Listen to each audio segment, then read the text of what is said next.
Miniature cooking videos are absolutely exploding all over the internet right now. And honestly, these videos are incredibly satisfying to watch. Just take a look at this page. They've already gained over 5,000 followers just by posting this type of content. And one of their videos has reached over 22 million views. That's insane. Now check out this video I created with AI in just 2 minutes.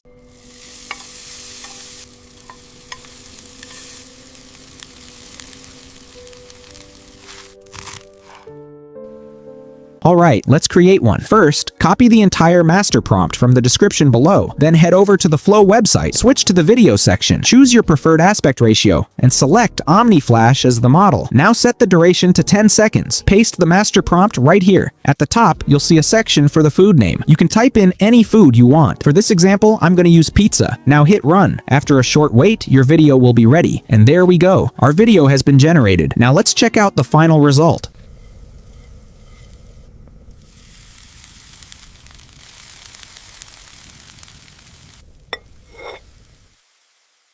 So yeah, that's the complete method, and before you leave, make sure to subscribe so you don't miss the next viral AI niche video. Alright, I'll see you in the next one.